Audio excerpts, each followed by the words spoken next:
Hi everyone, I am Ramakrishna. This is my new YouTube channel. రీసెంట్గా నేను RRB group D exam రాయడం జరిగింది.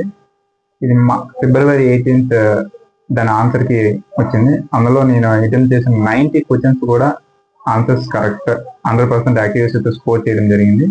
అందులో మ్యాథ్స్ చూసుకుంటే 25/25 అంటే అవుట్ ఆఫ్ రావడం జరిగింది. సైన్స్ అవుట్ ఆఫ్ రావడం జరిగింది 25/25.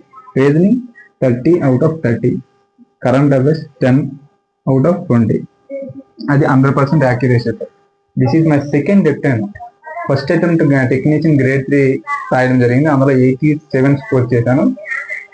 4 మార్క్స్లో ఎగ్జామ్ పోయింది. నేను ఈ వీడియో చేయడానికి రీజన్ ఏంటంటే, నాలా ఎక్కువ మంది ఆస్పిరెంట్స్ ఉంటారు కదా ఆర్ఆర్బీ గ్రూప్ డి, వాళ్ళకి హెల్ప్ అవుతుందని నేను ఫీల్ అవుతాను. ప్రిపరేషన్ జర్నీ చూసుకునేసరికి నేను ఏ బుక్స్ ఫాలో అయ్యాను, ఏ విధంగా చదివాను అనేది చాలా మందికి డౌట్ ఉంటుంది. కాబట్టి వాళ్ళకి నేను ఎక్స్ప్లెయిన్ చేయాలనుకుంటున్నాను. వాళ్ళు కూడా తెలుసుకోవాలనుకుంటారు కదా.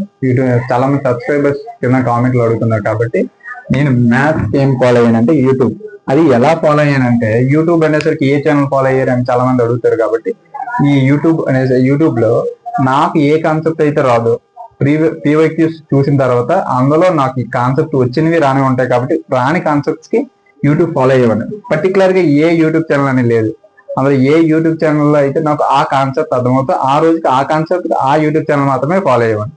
ఆ ఫాలో అయిన తర్వాత అందులో ఉన్న మ్యాటర్ ని నోట్బుక్ లో నోట్ చేసుకున్న తర్వాత ఆ ఛానల్ తో మనకి ఎక్కువ వర్క్ ఉండదు. మళ్ళీ ఒకవేళ నేను చేసుకున్న నోట్స్ లో ఏమైనా డౌట్ ఉంటే ఆ యూట్యూబ్ ఛానల్ ఓపెన్ చేసి చేసుకున్నాం. ఆ విధంగా మ్యాథ్స్ కవర్ అయ్యింది. నెక్స్ట్ సైన్స్ కి వచ్చేసరికి కంప్లీట్ గా టెక్స్ట్ బుక్ బేస్డ్ ఇస్తుంది. మనకి 6th to 10th అనేది ఇంపార్టెంట్ సైన్స్. కాకపోతే ఎగ్జామ్ లో వచ్చే క్వశ్చన్స్ మాత్రం 9th to 10th. మరి 6th to 10th ఎందుకన్నారంటే 6th to 7th 8th science అనేది బేసిక్ ని కవర్ చేస్తాయి. మనకి కాన్సెప్చువల్ క్లారిటీ వస్తుంది అనమాట.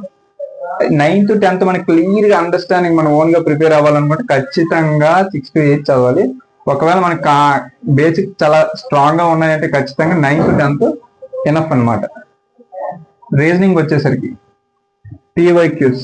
మనకి రీజనింగ్ కి ఎక్కువ టాపిక్ ఎక్కువ సిలబస్ ఫాలో అవుతున్నారు, కానీ అందులో క్యాలెండర్, క్లాక్ ఇలా కొన్ని టాపిక్స్ మనము లీవ్ చేయాల్సి ఉంటుంది. ఎందుకంటే very very very limited syllabus ఉంది రీజనింగ్ లో.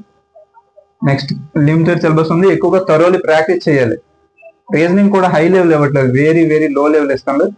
ఒక 20 days ప్రిపేర్ అయితే చాలు, మనం అవుట్ ఆఫ్ చేసుకోవచ్చు. అందులో కరెంట్ అఫైర్స్కి అయితే ఇండియోలాగిస్ ఫాలో అయ్యాను.